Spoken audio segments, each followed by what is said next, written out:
controlling the line of scrimmage, attacking, and changing everything so that now they're playing in the offense's backfield. They're playing an excellent game. And on the outside, they're playing press coverage. So here we go now. An extra defensive back in there on 3rd and 10. On 3rd down, Ryan. And he finds a man on the crossing route. And they'll get 10 there, but it leaves them just short for 4th down. And that was a nice catch, and if the goal was to get into field goal range, it certainly appears that they accomplished that. Well, and sometimes that's what you dial up in these situations, right, when you want 3? Well, if the goal was to get it. Now, whistles come in. We're going to get a timeout here by the offense. It's just their first, so 2 remaining as they burn one here in this 3rd quarter. And the coach has decided to throw the red flag. He will challenge this play.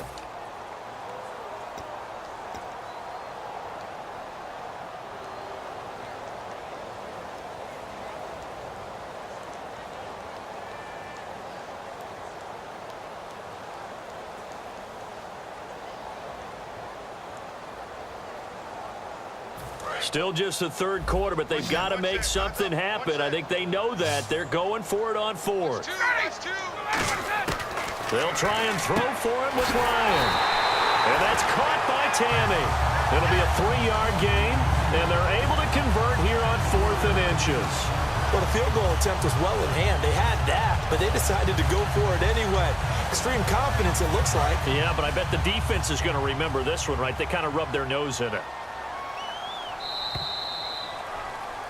Back now in Atlanta. It's the Falcons. They'll have the football, but trailing on the scoreboard as we get set to begin the 4th.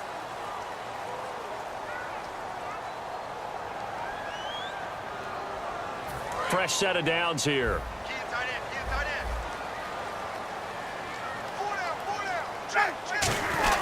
Back to the running game. It's Freeman.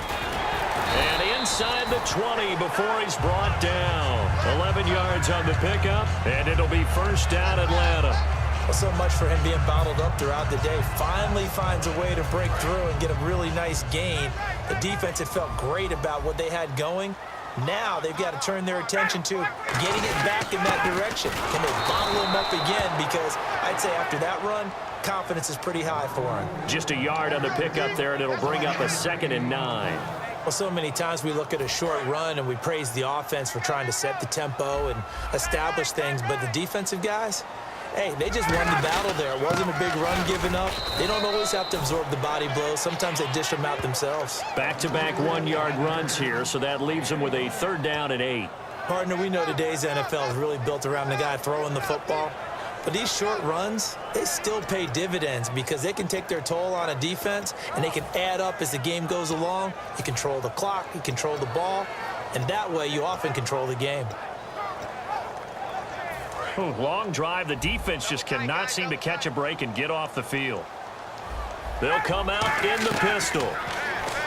Now it's Ryan. And he is into the end zone for a Falcon touchdown. Julio Jones, a 15-yard touchdown grab, and the Falcons cut into that lead. As a former DB, you might not like to see that, but from a wide receiver's perspective, those are the plays they dream of. Correct on both counts, all right? Because once he took off, I mean, let's face it, that should have been done in Big Sky Country. Aren't any speed limits out there? And off he went. Glad I wasn't the one trying to chase him.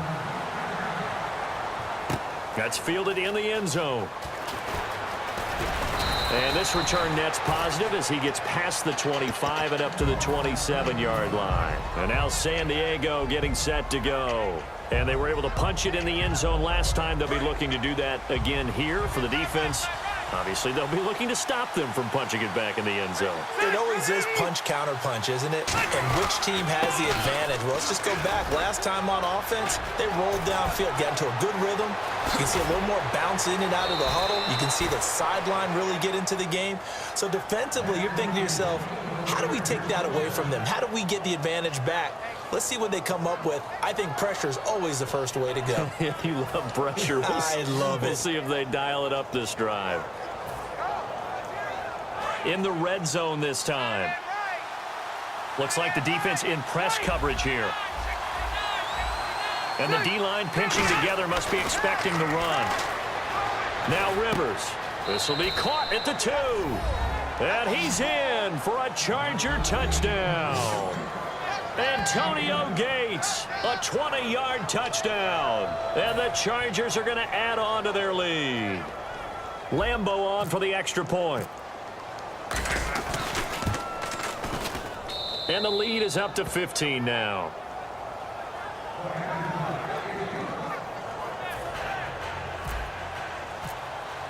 Now after the touchdown, Drew Kaiser to boot it away.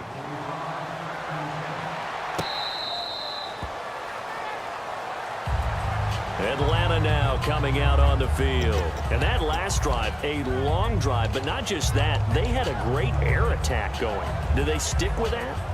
I would think that they would, because if they were confident enough to do it on the last drive, starting backed up in their own territory, why would you change anything? They've got to be confident about what they're presenting and continue to do so. Yeah, because the secondary, they really look clueless.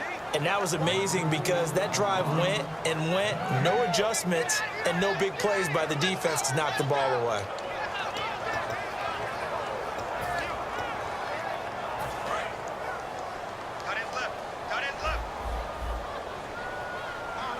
They come out here in the eye. Now the pitch to Freeman. And he is going to lose yardage here. They'll wind up losing 3. And now it's 3rd down. We just saw another example of how the defense is winning this game. Really at the point of attack, the offensive line is just getting pushed around. I think now as a play caller, you've got to give them a little bit of help. Maybe you keep your tight ends a little bit more. Maybe the running backs help you a little bit with the pass blocking. But you've got to help them get some confidence because you can't abandon the play calling right now. And defensively, a dime look here. 6 DBs on 3rd and 12. No surprise at all. Ryan. And he couldn't hang on to it through the contact. Incomplete. Even in today's NFL, when we think of the tight end position now as really a glorified wide receiver, we're still asking a lot of those guys. They have to block as well, and every now and then, they don't come down with the football.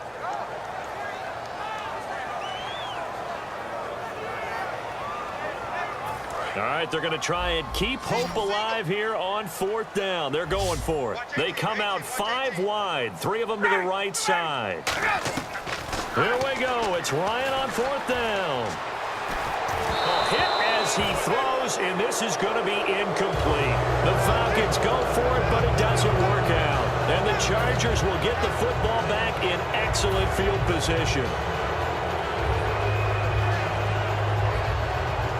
Really nice starting field position here for the offensive unit. They come up in an offset eye. Rivers sets up the screen to Gordon. And he takes it in for a Charger touchdown. Melvin Gordon, a 22-yard touchdown grab. And the Chargers find a way to stretch their lead.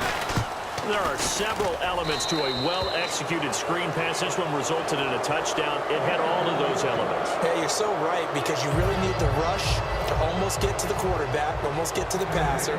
Then you've got to get the ball thrown perfectly, whether it's to the running back, the wide receiver, wherever the screen guy is. And, of course, the blocking has to form in front to get him downfield for the touchdown. Here comes the Atlanta offense now ready to take over here. And last time this unit was out here, costly turnover, and then that turned into 6 points. They've got to make amends. And how many times have we sat in meetings with coaches and they use the term complementary football? Offense take care of the defense, defense take care of the offense. That didn't happen on the last possession. This is a chance for them to pick themselves back up and help their team. Yeah, we'll see if they can recoup and recover.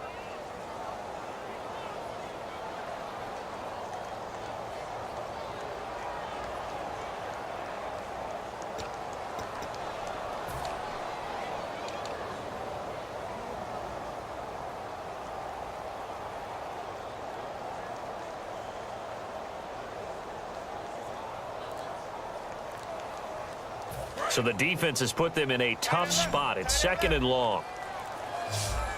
We got three, fellas, we got three. On 2nd down, Ryan. Trying to lay one up deep. And both guys were there, but it falls incomplete. And when all else fails as a defender, when you're not there in the coverage, your best friend is exactly what we saw there. A big play shot taken by the offense. Unfortunately, it ended in a big drop. And this will probably be the final play before the 2-minute warning. 3rd and long. It's Ryan. Oh, had his hands on it, couldn't bring it in. Pretty symptomatic of how this game's been going. Timing is crucial in any route thrown, but when you throw an out, so many things are going through the mind of the receiver. Catching the ball, timing it up with the quarterback. Are my feet going to get down inbounds? On that play, all those things going through his head might have caused him to drop it.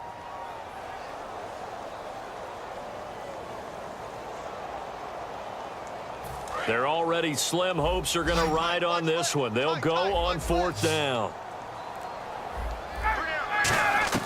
Got to try it here. He's back to throw. Time for a break. And it is incomplete. Back to finish it off on EA Sports after this.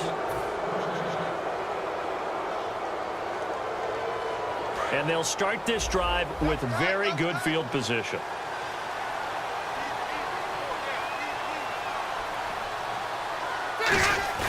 Rivers here to throw. And apparently not liking what was taking place, so he'll just tuck it and take the sack. Well, so much for setting the tone of the drive offensively. Giving up a big sack that loses that kind of yardage, not a great start. Play fake to Gordon. Now Rivers. And it's a short one here, complete to his tight end. And he'll get it down this time to the 17. It'll be a pickup of 15 as that'll lead to 3rd down. And after that completion, you can understand why so many teams in the league are emphasizing speed on defense at every position. The tight ends have created so many tough matchups now. If you can't run with a tight end as a linebacker, this is going to be the result every time. Now a hit, and Rivers lost the football. On plays like this where the ball comes free, it's often unusual for the team that lost it to get it back. Because this is the quarterback. The ball gets away from him. Everyone else is trying to execute what they're supposed to do on offense. They're usually looking in the other direction, downfield, or have moved away from him. In this case, though, a teammate is able to come up with the ball.